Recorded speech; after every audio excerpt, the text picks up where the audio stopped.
clubber, I think I deserve a little Ronald bit Johnson. more than that Give it now. up.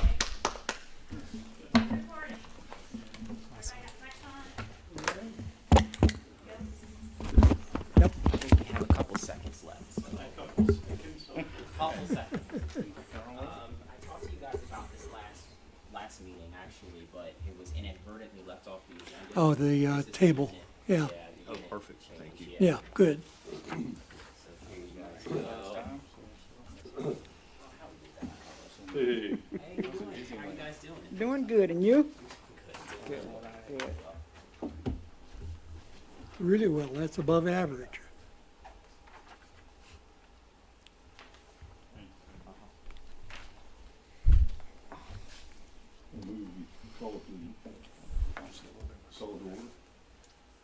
Oh, we are 6 o'clock. It's 6 o'clock according to the clock on the wall, so let me call this meeting of Planning and Zoning Commission for July to order. You have all received in advance the agenda, so if you will so be inclined, I'd be glad to entertain adopting the agenda for tonight. Chairman, I'm sorry. This item actually is not on the agenda. Right. It was inverted. So Right. yeah. Okay. Right. Just remind me. Thank you. Okay. Anybody, I move we approve and adopt the agenda as presented with the addition of the zoning districts, table 4.4 residential lot standards that Mr. Johnson had just handed out. Second the motion. She seconds. all in favor? Uh, Okay, the agenda is adopted. All right, and you received a copy of the minutes from our June meeting. Any changes or corrections noted? If not, I'll entertain a motion to approve the minutes from last meeting. I move that we approve the minutes from the last meeting as submitted. Second the motion. Okay, it's been moved and seconded. We approve the minutes. All in favor? Aye. I'm going to abstain. I wasn't here. That's what I was not here. Okay, 3-0. Thank you, gentlemen. We're glad you're back. We missed you at the last meeting. We did have a quorum, so. Glad to be back. All right, that brings us up to new business, so turn it over to Ron. All right. Our first item tonight is an ordinance change to section 9.01 that the department would like to submit. This is the only change here that we're looking to make is a change in materials that are required or allowed as a part of residential developments. So this is your standard single-family R1, R2 zone properties. We're looking to remove vinyl siding as an allowable material for homes. We wouldn't allow for vinyl on any percentage of a house with this type of change that we're looking to do. What we found, and when the ordinance was initially put together in 2020, Chris and I had a lot of conversations about the vinyl siding. I was very much, at the time, very much against using vinyl siding of any gauge or of any, I guess, quality, if you will. We were trying to strike a balance. We actually heard from the Vinyl Institute in Washington, D.C. that somehow knew that we were going to be changing our ordinance. And they reached out to us and talked about the positives of vinyl siding and what that can do. As we know, the economy is, I think, even if, I know I asked in our department, but if I asked Tracy and Adam now if vinyl versus a wood siding is about the same cost, I'm sure they would probably say yes. It's pretty comparable in price today. So as we know, vinyl was a material that was created to try to reduce costs on homes, and that dates back to the 50s or before. And I think we're just in different times now. I think that the product probably it's not really holding up. We see it in the wild all the time, as I call it, in the wild. But we see it all the time, and it doesn't really hold up. They need power washing constantly, and it's becoming more of a maintenance issue. So we're trying to remove that as a permitted type of material. Now, we're going to strike this from here on. Have we had any construction in the recent past that did include vinyl? We had a few houses in Charleston Place that were constructed that had vinyl, but that's a community that already had vinyl siding. It was a mix of vinyl and hardy plank. So, but as far as any of the developments that have been approved since this new zoning ordinance come into effect, not a single one wants to do vinyl. I believe we may have had one that submitted plans with vinyl on it, and then they came back and clarified and said, "Oh no, we're not going to do vinyl." So, Okay. Well, good. zero interest. Shoot, we've got vinyl in Mirror Lake, John, but that is not an argument for allowing more to be used. So, and I've had some experience, with vinyl siding, and I'm just telling you, it's wood you have to paint and keep it up, but looks better for the life of the house than vinyl ever will. Any other comments on the vinyl aspect? I have a question, Ron, on this same section, number 8, the roof. What is a 12-12? That sounds like a wall. It's 12. One. I know, that's why I say it sounds like not a roof, but a, Oh, yeah, it's just kind of steep. It's, the run to the rise, or the rise to the run is 1 to 1. no, I know that. Why I say it sounds like not a roof, but a wall. Oh, Not yeah. quite, not unless you're a mountain goat, Yeah, no. It feels like you're standing on a wall in one of those two. Yeah, Yeah. but let me say this, the rain does not stand on it. Gets to moving. That is Sure. true. Very true. Any other questions for Ron? You know, I've got some reservations on this. You know, I agree with the lower end siding and some of the earlier materials. But I mean, the vinyl industry is constantly improving itself. And yes, there is I would call it an entry level siding. And there's also some luxury siding that is thicker, that has different designs on it, and it has insulation sometimes built into it. And it's a more durable product. So, you know, is there just no room? Help me out with some more of the negatives. I mean, I have all brick home, but I've lived in siding, and in my construction career, I did a lot of replacement. Sometimes siding was the best option, depending on what, the I lived circumstance in a was. siding house, it was a nightmare. You got 2 different runs of siding, it faded at different stains. Ended up literally having to sue the siding company because they finally admitted that they sold siding to me for one part of my side of my house off of one run and another siding off another run. And after about 1.5 years, 2 years, it didn't take long to figure out that once the builder's warranty ran out, it didn't take long to figure out they faded at different rates. It cracked easily. You throw a rock from weed eating. Yeah, lawnmowers, I see that. It ended up being about $25,000 ordeal a lot of time. And if had I not been a lawyer, I probably wouldn't have been able to do what I did to get it done. For me, the siding home, it won't happen again. I will never buy another one with vinyl. I'd like to address just a little bit, being in the construction industry my whole life, but one of the setbacks in vinyl also,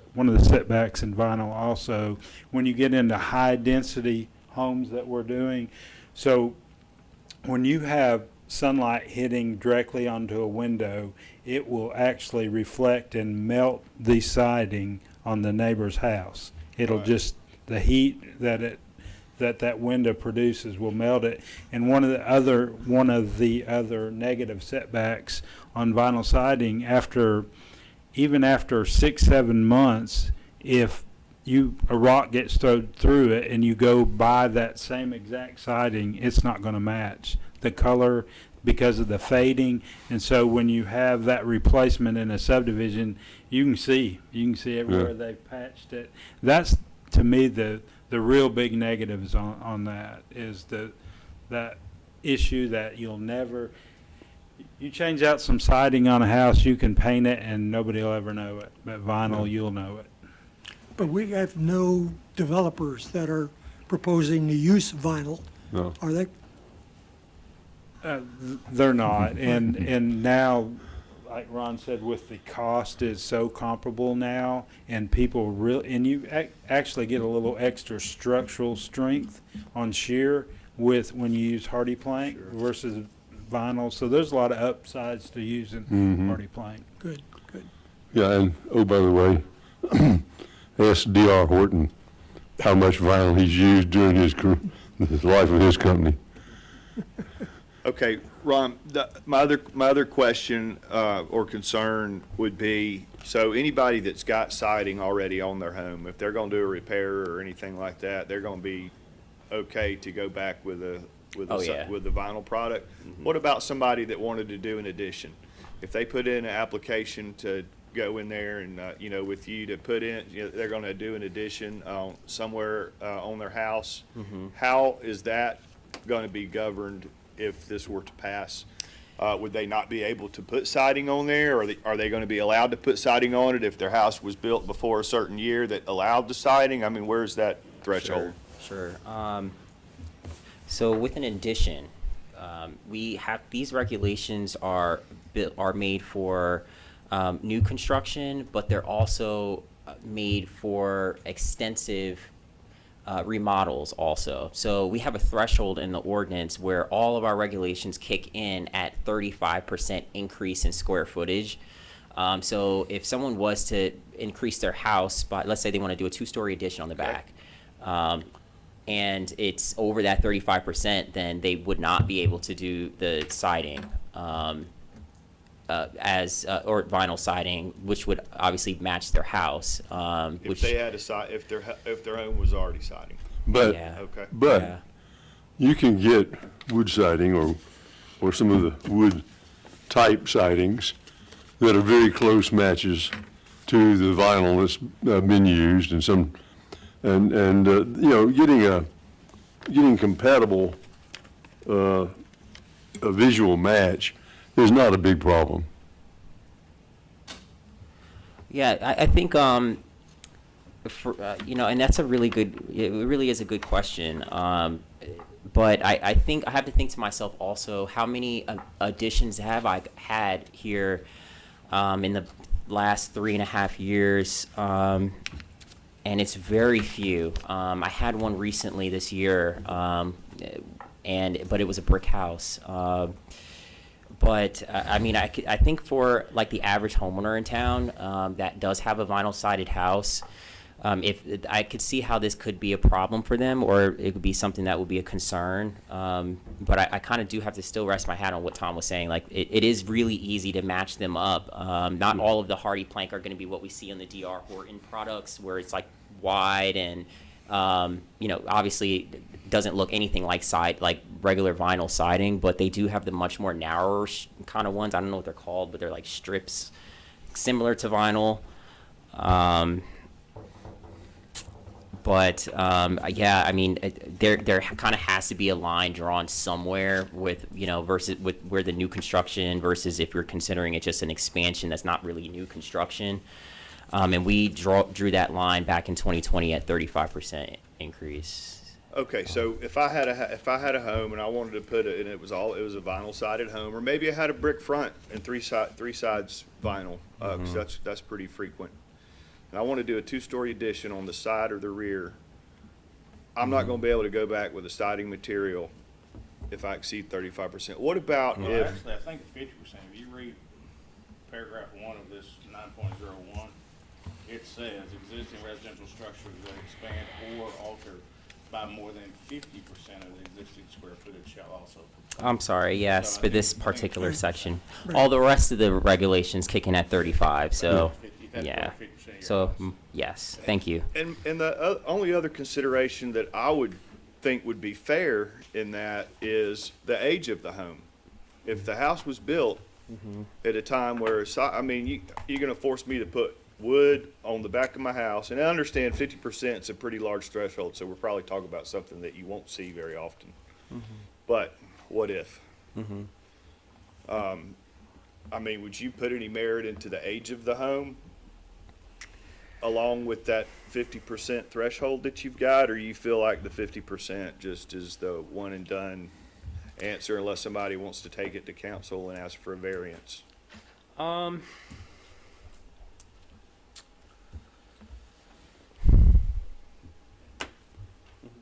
Ron, isn't there a discretion, ability that can be applied by, Bobby or Tom or somebody? Unfortunately, not for this section. However, it's not too late, of course, to amend this section that we're talking about tonight. However, you guys, of course, wish to do that. We could link it to the age of the house, but I also think then that, what if we do have a house that's, say, was built in the 50s or 60s or something that has the same kind of situation, but it's not built with vinyl? What if it was a hardy plank, or it was, brick on all three sides or something like that? Then it's basically kind of allowing those homes to go with vinyl on the rears, but they may be a non-issue if we don't see it, Well, and guys, if you got a brick house and it was built in 1947, and you're going to remodel a part of it and add on to it or something today, you're not going to match that brick. It's just, you can get some things that are close, but you're not going to get the same brick. And so I think we allow for some differences, but we do our best to try to stick to this new design criteria. And if they need a waiver or some other workaround, then let's allow them something reasonable. Or they can do a variance, and, Would that fall under a variance if somebody said, "Oh, I want to do this"? That could be Yeah. looked at as considered under a variance. yeah, I'd rather see that than, clobber this thing up with all kinds of what Yeah. ifs and. And the age of the home, going back to the 50s. I don't know what year vinyl started being produced, but I think we're predating vinyl if we go in that far. But run in the 50s, and then vinyl probably started. You've seen a lot more aluminum in the 50s. right, the aluminum was there and then first, the vinyl came in. Yeah. about the 80s. Are we going Okay, any to, further we're going to handle discussion? these one at a time? No. No, the only change is in item 5. So So, I'll accept the motion to approve as adjusted by item 5. We're gonna do A, B, C, and D, we're gonna do them all together. okay, this is A we're voting on. I'll make a motion to, accept position 5 on materials as presented by staff in section 901 residential design, which would, from this point forward, make the use of vinyl no longer permissible here in the city of Villa Rica. So I would move to approve the exclusion as made by staff. Okay, is there a second? Second. Been moved and seconded. Any further discussion, Dave? Well, only, I think that considering that the 50% is more than the 35%, and if someone were to come in and just want to do a sunroom on their back and they had existing vinyl, you would let them have vinyl because it's less than the 50%? Yes. Is that, Yes, am I that's understanding that correct. right? I can go along with that. Okay. All in favor? Aye. Approved. 5-0. Mr. Chairman, Yes. we've had I'd like to recognize Councilperson She's back there, she's here. who is hiding behind her computer in the back there. Thank you for joining us. Welcome, Leslie. Good to see you. It's been a while. Okay, Ron, next item. All right, so this is in line with the last one we just went over. This is section 9.02, and this is only for newly established PUDs, new plan unit developments that will be created. But this is also to remove vinyl siding as a permissible material. And that's just on new PUDs. Yeah, that's right, on all new PUDs. I'll make a real quick motion to adopt and accept this change made by staff, suggested by staff. Second. Okay, it's been moved and seconded. Any further discussion? All right, all in favor? Aye. Unanimous? All right. Moving quickly along, Ron, next item, item C. All right, section 9.03 is the multifamily and single-family attached design standards. So this is for multifamily buildings, townhomes, et cetera. In this section, we're not strangers to, unfortunately. Subsection D that you see in red there, we're proposing, and we've looked at this section, it feels like a million times. But there was just truly, I guess in layman's terms, it was no way to save it at this point. We decided to strike through it and start a whole new section. But what we found was, and this section specifically deals with the distance between buildings. You remember us talking about that, and we kept kind of going back and forth between 20, 30, 40, all that stuff. We mixed in windows into the mix and all that. So what we're looking to do now is to kind of, we realized in the office that it feels like this regulation was reversed. That, like, why would you want, want the buildings to be, further apart if they're going to have common rooms or like no windows or things of that nature. So we are proposing now to do a window-to-window distance between buildings or facing exterior walls, shall not be less than 20 feet for walls without windows, and then 30 feet if it opens to a more community, like a community room or bathroom or group meeting rooms or purpose rooms, bathrooms, laundry rooms, things of that nature.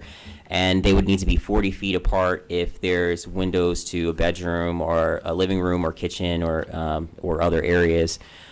And of course, we're keeping the last sentence there that indicates that the community development director shall have discretion to determine which offset between buildings shall apply. So we're hoping that because obviously all of our townhome developments, all of our multifamily developments would have to follow this. And some of them have kind of ran into some issues. They've applied for variances from them. We've changed the code to make it, first off, the part that's in red is a lot better than what we originally started with. But we obviously see the need to kind of switch these regulations around. It looks like they were kind of put in backwards, if you will. So we're trying to make that change tonight to try to make our ordinance make more sense. The wording is a little confusing when you talk about window-to-window distance for walls without windows. Just wording is a little Fair enough. squirrely. I'll agree to that. I will very much agree to that. I can make a quick wording change here to make it kind of read a little bit better. And this is on the spot here.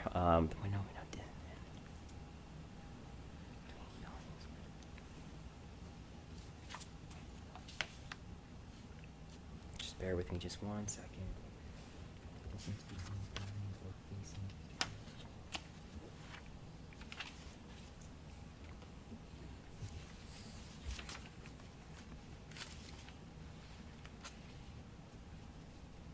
Okay, how about this? A walls without windows shall maintain a distance between buildings or facing exterior walls of not less than 20 feet. That works for me. Okay. Yeah. Thank you. Yes, sir. Thank you. Title you say here, this is multifamily and. Sorry, multifamily and single-family attached design standards. So I'm assuming that means duplexes, triplexes, quads, and townhomes? That is correct, and that's a great point. In the second line, the second green line at the very end where it says multifamily, I'd also like to make a change to add single-family attached as well, just Okay. to make sure it's super duper clear. Where are you adding it? That D, Under is that what D? you're talking about, Ron? The green D, yes. Yeah, okay. The second line, the last word multifamily. I want to add single-family attached also. So that should take care of that also. Okay. Any other comments for Ron? I move we accept this amendment as presented, plus with the additional changes we've discussed here. Second. Been moved and seconded. Any further discussion? Don't mean to throw Mike Wrench, do have one question. Yes, sir. Wonder if there's a wall that faces a window, but there's one. I can't hear you, Mac, I'm sorry. I'm sorry, is this thing on?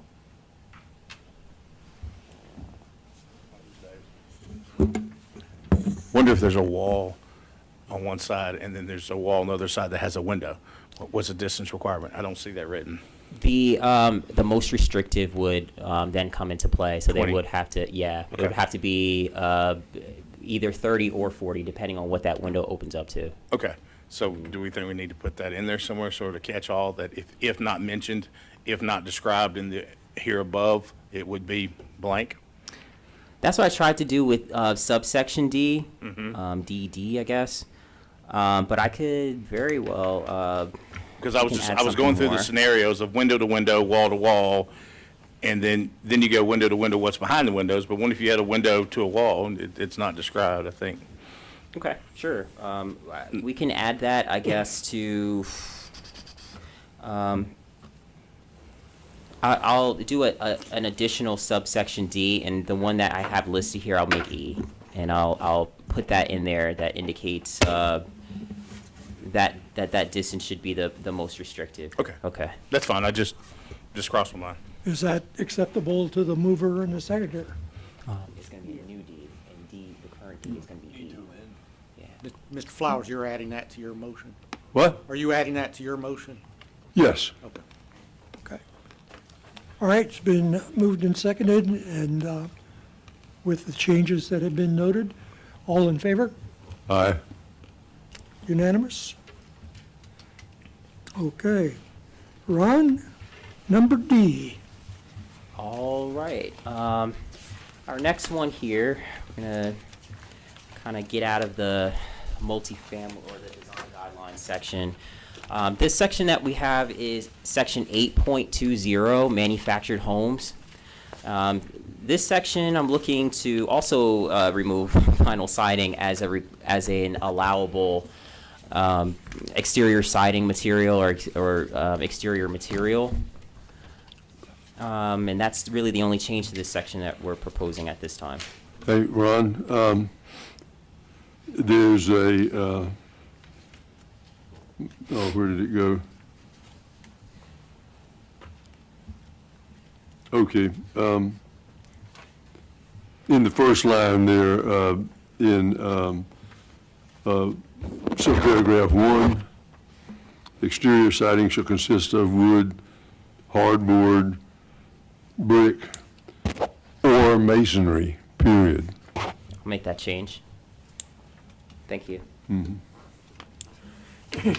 when we say manufactured home, I know we think trailer, but this also, does this count tiny home? Does this count fifth wheel? Does this count RV? I mean, It definitely not RVs. Okay. They're and- mobile by nature, I guess. Yeah, and as far as tiny houses, we don't actually allow for tiny houses, Okay, but we I do didn't think we allow did. for accessory dwelling units in people's backyards or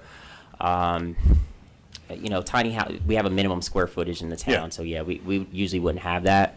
But this would actually apply to, the houses that kind of come in on the truck and that are like put together. Yeah, Jim Walker It would type apply to homes. them. Okay, okay. Yeah. Are you talking about panelized or modular? So that'd be modular, would it not? Modular, yeah. No, the panelized come in on trucks too. Yeah, they do. Which ones do you said? Well, Pa- what's the Couldn't catch difference in a that. panelized? Panelized, where they put the wall panels together in a factory and send them to the site, and you assemble them and nail them together on the site. That's like a modular, is it not? What's the? I'm sorry, What's the guy down Carrollton builds them? Sorry, this guy down Carrollton builds them. and there's nothing wrong with panelized manufactured housing. You can't, it's indistinguishable from the street from a stick-built house.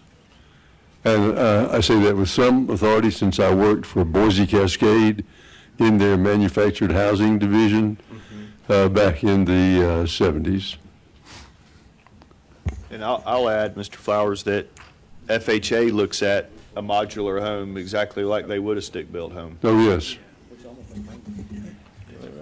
Okay. Any further comments or discussion for Ron? If not, I'll entertain a motion to approve this amendment. So moved. Second. Okay, it's been moved and seconded. Any further discussion? All in favor? No. Okay, 5-0. Staff comments. We just had that one We got the one table. extra. That Oh, one I I'm passed sorry. out. Yes. Thank you. We were what? Well, this, Table and, 4.4. okay, back to Ron.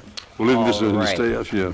Yes, and first, before we start on this one, I want to thank you all for amending the agenda tonight to add this item. We did talk about it last week, but we had a little, and totally my error, but we had a bit of a snafu, and we didn't get this item on your agenda as we expected. We've just had so many ordinance changes, so it's gotten a little bit slightly overwhelming here with that. But the change that we do have tonight is a relatively simple change. It's changing our townhouse width regulation from 26 feet back down to 24 feet.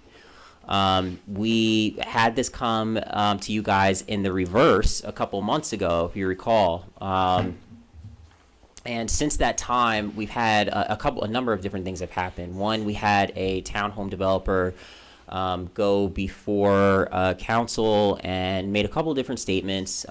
Particularly, one of them was related to our recent change that we had, which was not at that same meeting, but the meeting before that one. But he said, and this is a semi-quote here, but he said that if he was there that night, he would have came to the mic and he would have objected to our change. Obviously, I'm very aware of the fox watching the hen house type of thing. I don't really like when developers try to come in and tell us how it should be in order to make it easier for them. However, it did prompt us to want to go back and say, okay, so let's see how a 24-foot product would actually work in town, right? Especially with our other changes that we had on the agenda that night. For example, I don't know if you guys recall, like there was a requirement now for 2-car garages for townhomes. They have to be a minimum of 16 feet wide. No more than 70% of the width of the unit can be a garage door. So we went back, did all the math all over again, came back down to it, and I can just even, I wish I could draw somewhere. I wish we had a whiteboard that I could draw on, but if you guys can kind of see here, this is my townhouse unit. This is my garage. Sorry, I'm not a great artist here. If this is 16 feet wide, the garage, your front door is 4 feet. You have a foot on each side. Foot on each side of the garage. You're coming out at 4, 5, 6, 7, 8. 8 plus 16 is 24 feet. We can make a 24-foot product work here. So awesome. On the spot. So we wanted to switch it back down to 24. Also, that developer that night did say something that I'm still researching, but he said that there's nobody in the metro area, no developer that is building a 26-foot wide unit, and that you can't find it anywhere. So I'm still researching and haven't really had the time to really delve into that and see if that really is factual or not. I know that where I live, we have townhomes going up across, or they're not really, I'll say they're townhomes. They're so close together they might as well be. But they're like these 4-story things that are going up with a rooftop on them, each unit. And they can't be more than 24 feet wide. There's just no way. I'm going to actually, at some point this weekend, I'm going to walk over there and get a tape measure and see how wide they are. But they're going for like $700,000, $800,000. And it starts to make me think that, is the width of a townhouse, does that equal quality? That's something that we've kind of talked about a little bit here at one point. And I think it's definitely been talked about at the council level, but these are things like we see Tributary in Douglasville. We see a couple other communities that have a couple townhouses around them with a rear entry and stuff that we talked about that might make for a different experience. And the ones actually across from me are also rear entry. But I haven't seen as much of a emphasis really on wider townhouse units as much as the amenities that are inside of it. And especially even number of levels that are on the townhome and things like that people are kind of looking for. So I'm glad that we did go back to the 24 foot to actually look at it and see it and do the math over again and see what we can get. But this is not in any way driven by that developer and his statements, but it is driven by the fact that he was right about one thing, that we can actually make a 24-foot product work here, and that doesn't necessarily mean that it's going to be a worse product or a lesser product. It really kind of comes down to the fenestrations on it and the siding and the overall layout of the community that makes it a higher end product. So that's our change for tonight. We're looking to go to 24s. Brian, how wide is this room?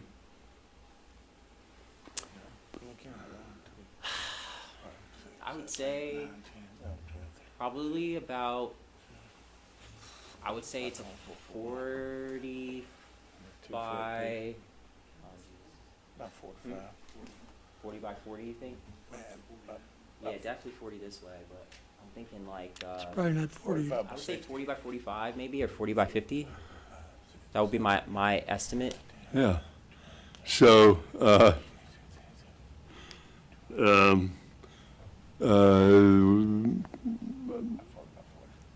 well over 1,000 square feet. So, more square footage in this room than you're proposing here, and a lot anyway. But 24 feet for how many levels? We don't have a maximum or minimum I'm sorry. Yeah, we don't have a maximum or minimum number of stories. We have a maximum height, a peak height in linear feet. And what does that essentially practically amount to? 3 levels, 4 levels? You actually have it right there on that graph under height for the SFA zone. I don't actually have. 100, by width. My chart actually got this in my other implements here.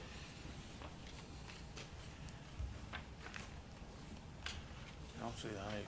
No, I see. Yeah. Maximum building height, 45, well, no. Well, that's multifamily, yeah. Yeah, Well- 45 feet Yeah. maximum height.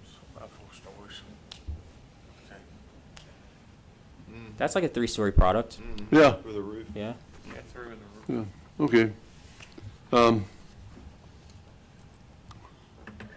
Lord deliver me from having to live in a small unit again. Yeah, the minimum square footage there for our townhomes is 1,040 square feet. So, but I'm just looking to change the linear feet of the width. Yeah. Well, I built some detached, single family, detached, with a lot, where the house was 800 square feet. Kind of small.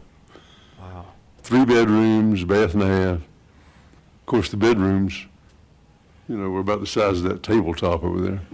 And, but, you know, we sold them for 18,000. So, so it was about the cheapest thing you could get then for new construction. Now, does this require our approval for these changes? Yes, sir. Mhm. I will move that we approve the change from 26 to 24 in keeping with the other categories that are in 4.4 residential lot standards for the single-family attached as proposed by staff. Is there a second? Second? Been moved and seconded. Any further discussion, comments? All in favor? Aye. Okay. Okay, Ron, All right. now we're to staff comments. Yes, we had an application that that we expected to kind of hear again tonight. Right. This would have been this is their second postponement, but that we have not received the proper noticing from them still. So we've had a good amount of discussions now, maybe about going back 3 or 4 weeks ago now. They are, from last that I heard, they're looking to still move forward, and they're going to re-notice everyone out there once again, and all the folks that we told them that they need to notice. But there was a lot of questions that we had to go over regarding what tracks that they actually own or that they're under contract for. I've received some feedback from them. I don't want to go into detail and prejudice the application, but there's still a couple of questions that are unanswered as far as portions of the property that are actually lie north of Whitworth Road, which hasn't shown up on any maps thus far. But apparently there's a 5th tract that's over there that was included in their property survey that I have questions about ownership, the current ownership for. Being that Q Public has a different owner than who the owner is of the property that they're applying for. So we had to clarify how many lots exactly are they applying for, or tracts or lots or what have you. So it looks like they're going to actually be applying with 5 parcels total. And we wanted to make sure it wasn't a 6th one. And one of those, the 5th parcel is that portion of that's shown as Hendricks Road that is going to run through the parcel. So I requested the proof that Hendricks Road actually does belong to them, or that at least that portion of it does. And I did get that. I was able to get that. So that clarified the portion that they've shown in the boundaries, but not the portion north of Whitworth Road. So still looking for more information from them on that. Well, there was a lot of interest in that development. Yeah. And, please notify those people that were at our last meeting when this comes on the agenda, because there was a lot of interest. Plus, I've gotten, and you probably did too, this comment from TNS Holdings with a lot of good comments about Yeah. that particular area. So I think there's going to be a lot of interest when that does come forward, so. Yes. We've received some phone calls even today, folks asking and trying to keep up to date on it. So. Okay, good, yeah. good. That's it. That's all I have one. Sure. Mr. Chairman, Yes, I want to say one thing, not in the agenda, but I've got to have some surgery Thursday, and I don't know what that's going to mean in terms of me being available here. I don't know. My expectation is that I will be here next month, but I may not be. I've got some follow-up in about 3 weeks and different things, so I'll just have to see. So if the rest of you guys can please be here so you have a quorum, and I'll get back to meetings as quickly as I can. well, you'll let us know if Yeah. you're unavailable, so. Yes, Tracy? I just want to reiterate how grateful we are that we have a planning commission like this that takes the time and the interest and looks through it and looks for the welfare of the community and works with staff. And we're very grateful, and thank you for all your service, really do. Thank you. Thank you very much. Thank you. I have a question too, Ron. I notice at the council meetings, there are a lot of items that come up that on the cover sheet for planning and zoning, it says not applicable. And yet on the material, it's something that we probably have discussed. And I'm just wondering, why is that NA? Yeah, so I caught that on my last meeting last week. I had two items in front of the council. It was the banner and the wall sign, I believe it was, and that was an error on my behalf. I did clarify that with the mayor, actually, and I did talk to him about that. But the other items did have the planning commission's vote on it. It had the proper vote, but Yeah. I did miss those two items, Yeah, so it was that I apologize Just for. on the cover sheet, and it just seemed Yeah. strange. Yeah, that was an error. We were kind of moving fast that day, so we did miss that. But I did try to clarify that once to the mayor, and then once during the meeting that the planning commission approved all of these. It was 5-0 vote. Once I saw it on there, but that I apologize for. So I'll make sure I take another look at that. Okay. Then I noted that the city manager's report at the last council meeting talked about things really slowing down, and that he foresaw little, if any, new developments forthcoming. Have you seen anything any different than that? Is there anything that you expect that we'll be seeing in the next month or two, other than this one project that we talked about? That's actually the only project that I've had and it's been reviewed for a while now, but that's the only one. The others have been, I have 2 variance applications in for council and these ordinance changes as we keep going through. But as far as new construction or anyone proposing any new construction, I haven't had any. So, and that's been going on for maybe the past 2 months now, I'd say. Interest rate, cost more money, borrow money. Yeah, Back yeah. off a little bit. Yeah. Even our TAC meetings are, we don't have anybody on the list. So we see the brakes being pumped a little bit here. Yeah, it's Yeah, pretty there was obvious. an article that came out that was sent over. Actually, Chris sent it to me this morning in our department, asking if we've seen this out there. But apparently, the first article has hit now, saying that we're definitely in a halt right now for new construction. They're saying that some of the new construction companies are basically stopping building on site at this point. Like they're just same thing that we've kind of experienced in 2007, 2008, where they just kind of like stopped and walked away. I don't think that I've seen anything like that in Villa Rica or any other town near here, but apparently it's. One of the things is we were approving things the last 3 years I've been on this commission, I was very concerned with was that very issue of what I saw happen in 08, 09, 10, and we've seen kind of the remnants of it, and I know you guys have, where you had a lot of subdivisions started, but not finished, not completed, and now you have residents who've lived there 7, 8, 9, 10, 12 years, and the rest of the subdivision, now you have people coming back in, wanting to rebuild. I just didn't want to have a repeat of that. It's something I've been fearful of, because I think the economy had been hot the last couple of years, I think artificially made that way. But it had been hot the last couple of years, and I was worried that that might be down the road for all of us, and I didn't want us to get in that situation again when we had 15 projects started, and none of them beat. And that I was concerned about that. I still am. Yep. It can happen. I We mean, still may see that. yeah. Still concerned. It'll be the ones that we see under construction right now, like Yeah. Connors Landing and several others. Yeah.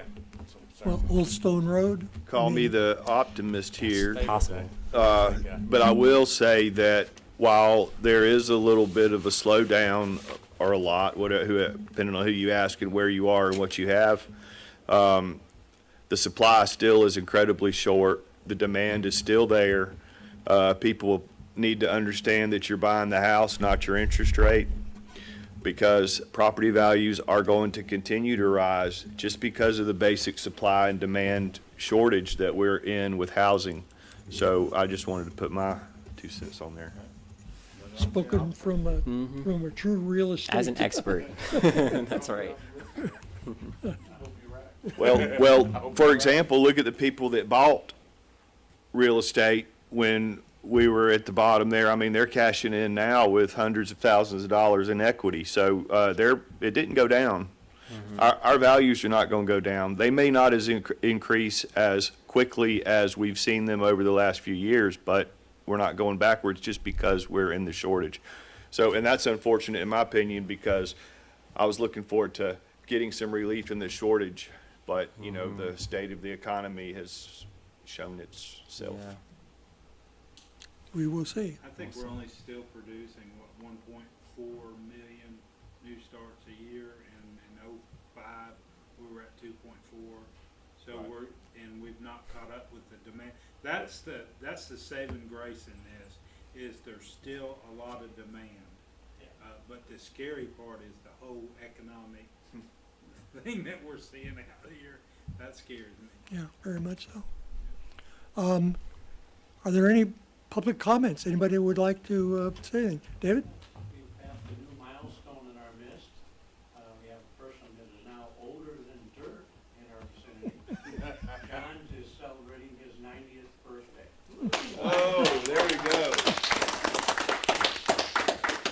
Thank you. Thank you That's very a much. blessing. Happy Thanks. birthday. What a blessing.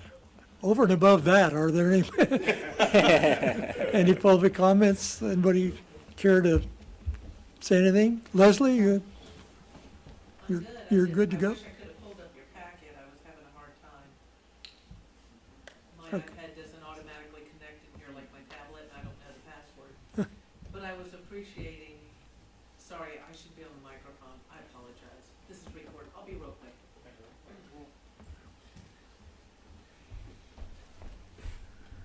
So I don't come very often, and Miss Shirley is the newest one. I don't recall your background exactly, but as y'all were speaking, I was just appreciating the different perspectives that you bring because of your background, your jobs, your experience, and that sort of thing, whether it's finance, real estate, that sort of thing, legal stuff. They usually look at all the details, but engineer, GE.